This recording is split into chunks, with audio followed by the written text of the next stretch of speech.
Knowing how to correctly use direct objects in Spanish can be the difference between sounding like a native speaker or a brand new beginner.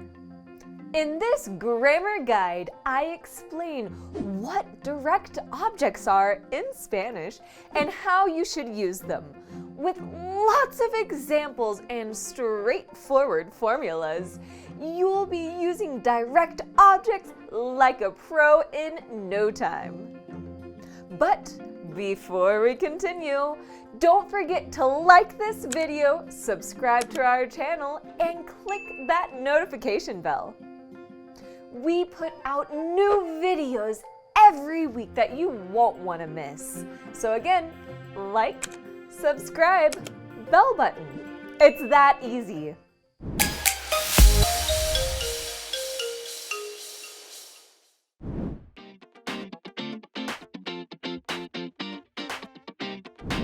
Now, let's get into direct objects in Spanish so that you can start speaking fluently faster.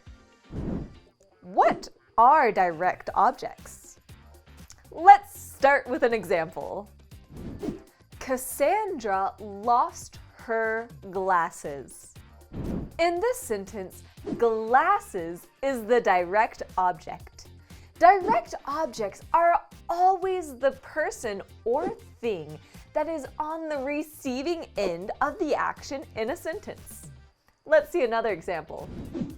The dog ate its dinner. In this example, dinner is the direct object since it's the object receiving the action. A trick to quickly find the direct object in a sentence is to ask yourself what or who is receiving the action. Marco reads a book. What does Marco read? A book. And just like that, it's that simple. Direct objects in Spanish. You're doing great! In fact, now it's time to add Spanish into the mix. But don't worry, it's almost the exact same in Spanish. You just ask ¿qué? Or ¿a quién? Victoria lee un libro. Victoria reads a book.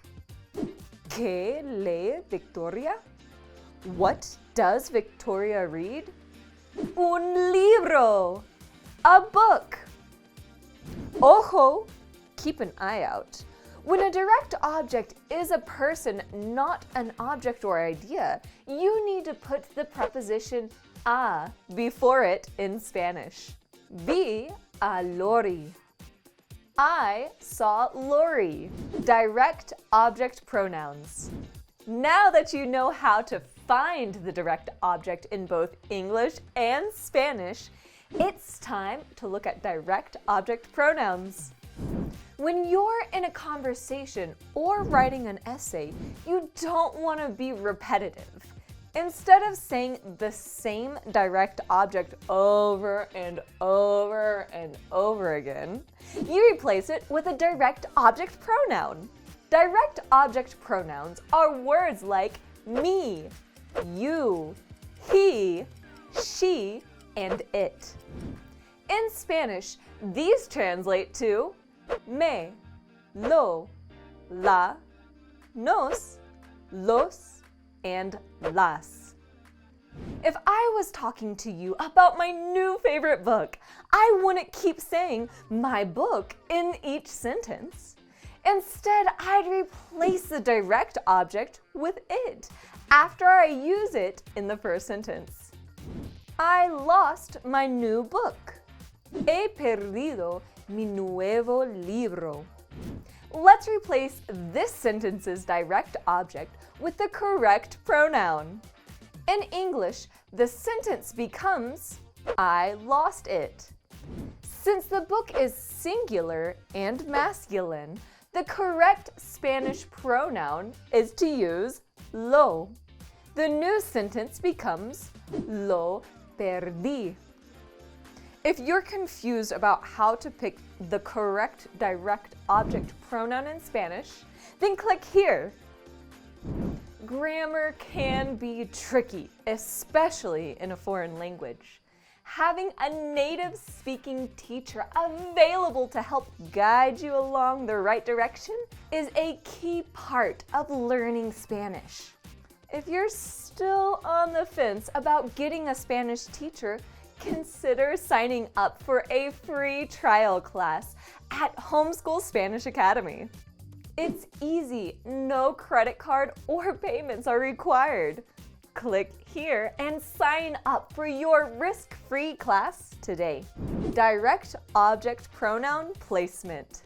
Direct objects in Spanish may appear as a pronoun before or after the verb in a sentence. If direct objects precede the verb, you write them as separate words. Lo vi ayer. I saw him yesterday. If they go after the verb, the direct object can be attached to the end of the verb. Quiero verlo otra vez. I want to see him again. But how do you know if you should put the direct object before or after the verb? You just need to learn 4 possible scenarios. 1. Direct objects in Spanish with 1 conjugated verb. Let's start with the easiest option. If a sentence has 1 conjugated verb, the direct object pronoun always comes before the verb. Formula: direct object pronoun plus conjugated verb. Me llamó mi padre. My dad called me. 2. Direct objects in Spanish with an infinitive verb. If the verb in your sentence is in the infinitive form, there are 2 further things to consider. The position of the direct object pronoun depends on whether the infinitive is the only verb in the sentence or there is another conjugated verb form. With an infinitive in simple form, when a sentence only has an infinitive verb, the direct object pronoun comes after the verb. Al escucharte, entendí que estaba equivocada. Listening to you, I understood that I was wrong. With an infinitive in a verbal periphrasis.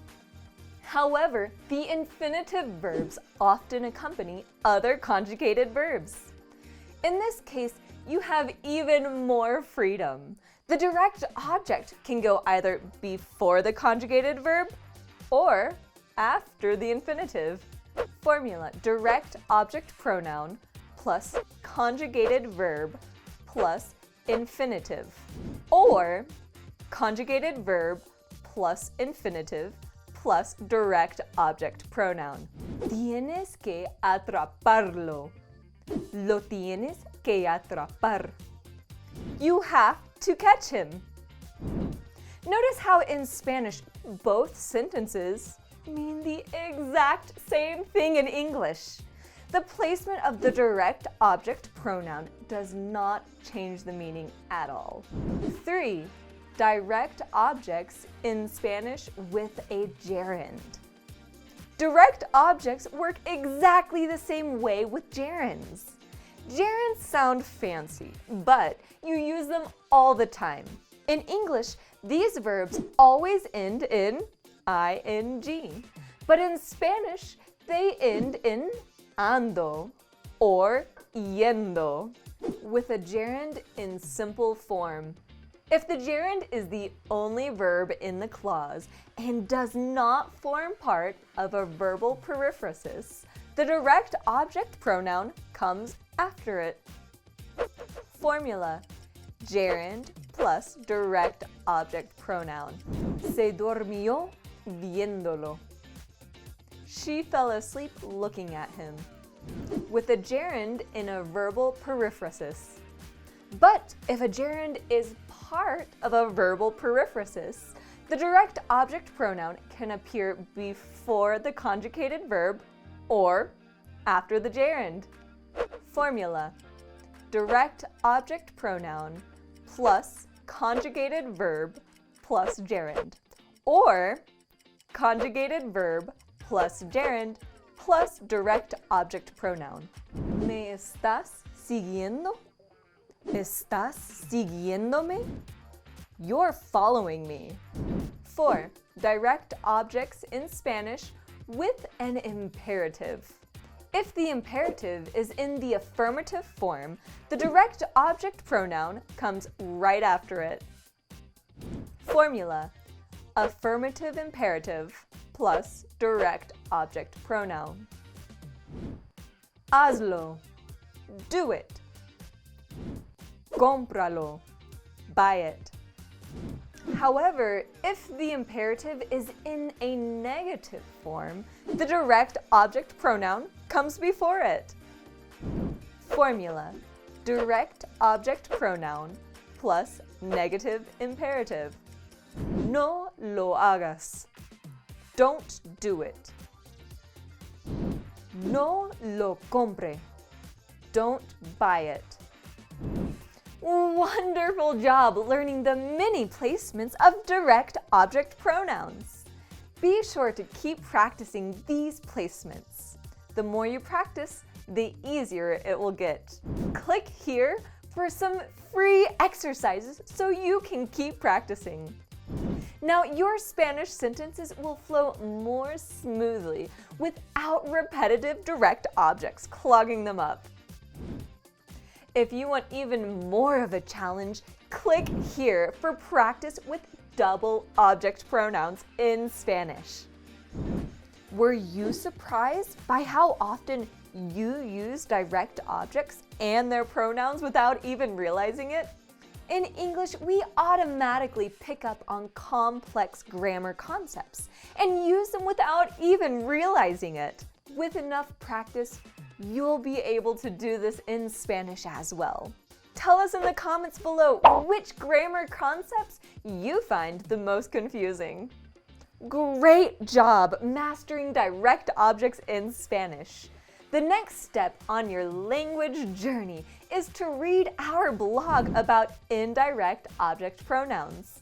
Click here to get started. I hope you enjoyed this video, and don't forget to leave a like, subscribe to our channel, and click that notification bell to never miss the best Spanish content on the web.